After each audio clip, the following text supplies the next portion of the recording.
Yo people, welcome back to the YouTube channel. You already know what time it is. It's time for another video and we have to get straight into this immediately, emphatically, because there is some big news coming out of AC Milan and I'll tie it all together and tell you why it concerns you. Maldini has been relieved of his duties. What?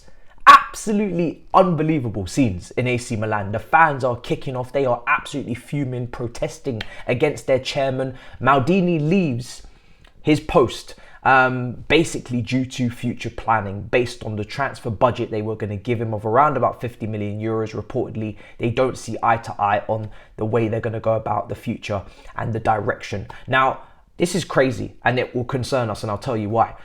Now, Maldini has basically risen Milan from their ruins, right? From death. He's taken them from a team that were nowhere near a Scudetto, a team that were nowhere near really talking in conversation about Champions League semi-finals, to where they are now, to winning the Scudetto with Tomori, with Giroud, with Theo Hernandez, with Maignan, with, Leao, with all of these players that he brought in on a very tight budget, right? He's asking for a bigger budget. And he didn't get it. That's one of the big disagreements. Around about 50 million euros reportedly they were going to give him again, which is similar to what he's spent year in, year out since he's come in. And I think he deserves a little bit more, flexibility financially, but they're not going to give it to him. Now, the reason why this concerns us is because AC Milan have got quite a few players that we're in constant contact with. Now, Loftus-Cheek was meant to be going to AC Milan. There were advanced talks. So we've been waiting for the here we go, basically, because this is something that's been moving with some pace. And Real Madrid, well, not Real Madrid, Kai Havertz on my mind. Obviously, Loftus-Cheek is, meant to be going to AC Milan, and personal terms are thought to not be too difficult to agree, but there was meant to be a meeting between him and Maldini, which has not happened now because he's been fired. So Loftus-Cheek to AC Milan is temporarily suspended, looking like the district line. Do you know what I'm saying? Hella problems for us right now in terms of outgoings. I'm not seeing anybody leaving yet. I'm still trying to keep calm. It's only the 6th of June, but we need to get rid of players, and I'm trying to have that happen quite quickly. We'll get to the other ones as well.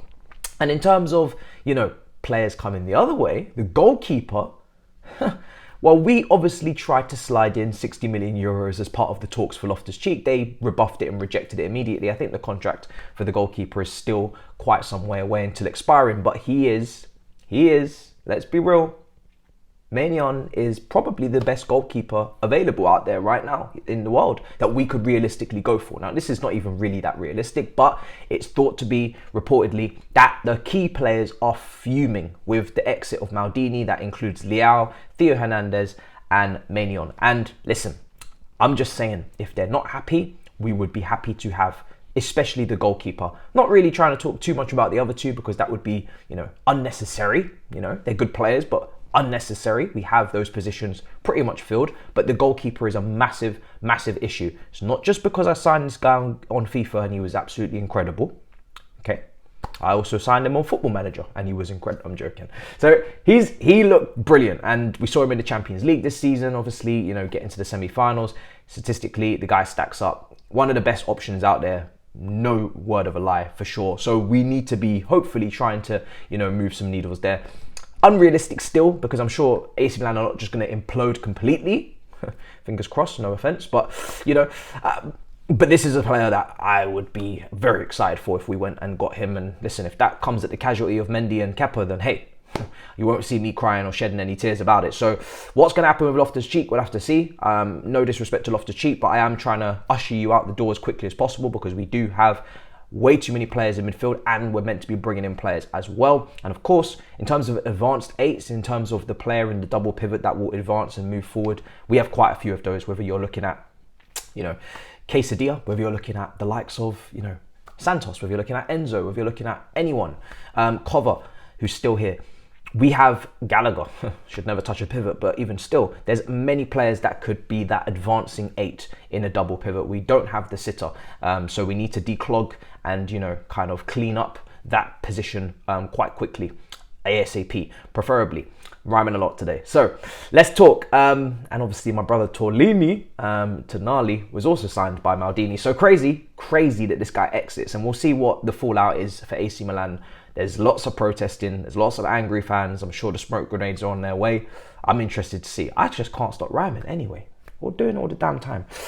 Focus. All right, so let's talk. Next, we've also signed a new wonder kid. Now, this was already a done deal a long time ago, but it's good to see Kendry Paez has signed for us.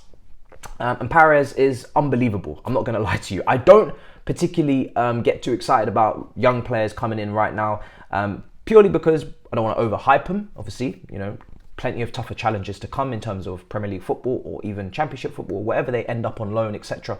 Multi-club model, we'll have to see. But this kid, he raised his eyebrows. You know, I was saying on the last stream I was on, you know, people asking me, why are you not, you know, speaking more about Santos and, you know, Cassidy? And I was like, do you know what? I want to keep calm with these guys as well as they're excelling for the under-20s in the World Cup. And of course, we're looking forward to their arrival. I don't want to do too much, you know, overhyping, because there is still harsh lessons to learn. There's development to be done, and you build up these players, expectations rise, and then suddenly the fan base is ready to knock them right down when the first loose touch comes in a Premier League game. So for me personally, I'm just looking forward to seeing them in pre-season, and we go step by step with these guys as much as people are excited. You see this kid? This kid, when I saw his comps, right? Because let's be honest, we're all watching comps. Maybe some people are watching the Under-20 World Cup. This guy is a freak.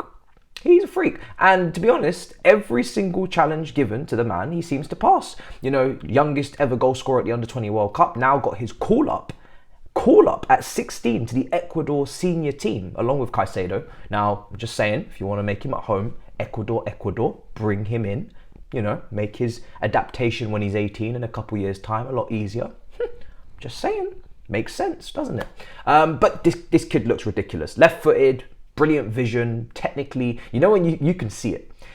Some players need developing, coaching, improving, but technical ability is something that you usually either have or you don't. Now listen, it can be improved along the way, but the base, the foundation is key. Where we're working from. How long do we have to go to get you to a top player? You see this guy technically? Oh Lord Jesus, he looks unbelievable. This is like a top talent. I don't want to throw out big words and we're all thinking of the G. We ain't going to do that here, because we are G's, and G's don't do that. You know what I mean? G's don't do that. But he looks unreal, and I'm trying to be calm because we're not going to see him for 2 years anyway. But I'm excited. I'm not going to lie. I'm excited by this one. And if the club is not, you know, in administration or liquidated by then, and we're not playing in the Sky Bet Championship or the League One, EFL, it'd be good to see him. It'd be good to see where, you know, he fits in. I just beg and pray and praise, please give this guy a pathway. Do not stifle him by blocking up the entire artery of the attacking area in this team and give him no opportunity to flourish and kind of make it here. I don't even want to see, really, I'm not going to lie, early doors, I'm not even really trying to see too much, you know, loans in and out. And, you know, I just want to see what happens when he gets here at 18. He might be ready to come into the first team. There's no question about the technical ability we're watching here. This guy is not normal, and he's not doing normal things. So we'll see what happens. But listen, if the kid is ready at 18, South American grit and determination, plus the ability and the tenacity, throw him into the team in terms of the first team squad. Don't send him out on loan where he can get used and abused by some coach that doesn't know how to play football or doesn't want to play the beautiful game, or by fans who don't understand. Keep him here and let him cook, okay? That's enough propaganda for one day. I am on a rhyming rhythm. I just need to chill. I don't know what's wrong with me today, but it's late, and you know, lateness is greatness, so apologies. Now, I've spoken about Loftus-Cheek, obviously, you know, finer things as well. Mason Mount, seems like as if we are taking no liberties here and we want minimum and only 70 million. There's no negotiation, there's no conversation, there's no nothing with Manchester United. You pay the 70 million or you piss off. Now, it's a very interesting stance to take with a player only with 1 year left on his contract, and I don't see contract negotiations improving anytime soon. So let's see what happens with Mason Mount, but do not be surprised if this one unfortunately drags further than it should in this window. What we do need to be careful of is Manchester United just going to another target. I personally don't even, and I've said this before, I don't even think Mason Mount is the perfect kind of acquisition for Manchester United if I'm looking at their 4-2-3-1, unless they're going to change it to a 4-3-3. But I've said it before, and I do cook Saeed a little bit, but he is, I understand his reservations. He's a good player, Mason. No doubts about that, and people need to put respect on his name. But in terms of what Man United lack in that midfield, which is, you know, control and composure and, you know, just dictating the pace of the game and first phase, Mason Mount's not a first phase, or, you know, he's not that kind of player. At least we haven't seen that type of player basically in the Chelsea first team, apart from a handful of fixtures when he played in a three-man midfield, dropping a bit deeper.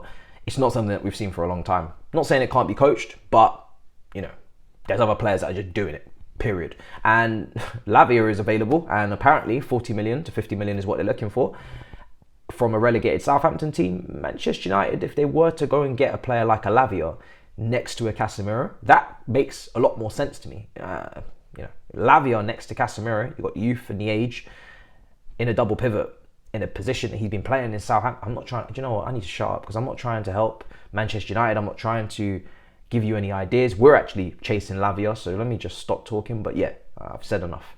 Wow. But anyway, interesting. So there's going to be competition for Lavia, make no mistake. And obviously Fabrizio cannot keep quiet about the whole Caicedo situation. Apparently we're tracking and we're expecting movement in the next coming days. We know the Ugarte move has gone into this big drama, which I'm not really going to get too involved into until I see the actual wage of what he's earning. There's loads of different conflicting reports back and forth between French media, Portuguese. Listen, we'll have to see what happens. It's not my problem anymore. He ain't coming to us. Here we go is confirmed. I don't give a damn. As long as we don't get punished by UEFA or some nonsense. But like I said, we'll get there when we get there. And also, finally, to wrap it up, of course, very important to mention, Kai Havertz still waiting for the situation on him. Is he going to stay and get a contract renewal? Because apparently Chelsea are saying you have to renew your contract. You must renew your contract. Or if you're not going to renew your contract, then we're going to sell you. And, you know, Real Madrid are obviously, hopefully, about to make some sort of serious bid, and we should be looking to cake in a good amount of money. We're not going to get all of that money back, but we should be able to get minimum 50 million for the player. Some people will raise their eyebrows at that, but you know what? He's got 2 years left on his contract. He is clearly, you know, a talent in some capacity that Real Madrid would rate him, so you have to pay. Bored of getting mugged off by these bigger clubs. And also Ian Maatsen as well. I'm doing this so super quick today to try and, you know, keep your retention. Get those retention up, the retention. Listen, Ian Maatsen, 15 million Burnley. Yeah, let's raise the roof a little bit. Let's raise the roof at Turf Moor. Raise that price. I know you ain't got, you know, a load of money, but you did just get promoted. So let's talk. Seems like 20 Chelsea are looking to take, and hopefully the buyback is on there. Not happy to see Ian Maatsen go at all. Would have loved for him to stay. There are some regrets over maybe what we've done in the left back position over the last few years. But listen, no one's a fortune teller, and hindsight is a beautiful thing. What's happened has happened with the left back position. Ian Maatsen, buyback. Get the buyback clause on there. Or, like I said yesterday, there's still hope. Maybe he'll sign an extension and go out on loan. I will be very happy with that as well. I don't want him off the books. So we'll see what happens. That's the update and the news circulating around at the moment. It's obviously on the scroll bar for any extra stuff, but this is the key. This is the critical that I'm discussing here today. Make sure you subscribe. Make sure you smash up the likes. Let me know what let me know what you're feeling and thinking in the comments down below, because, you know, it's very clear that I'm overtired. I've been rhyming late. This is greatness, but this is up to you in the morning. And yeah, I'll be back. All you can eat Chelsea is tomorrow. There might be a breaking news stream later on today. Just keep an eye. Post notifications. Something could happen. Who knows? If nothing happens, then I'll see you tomorrow. Big up your damn selves. Have a wonderful day. In a bit, people. Peace.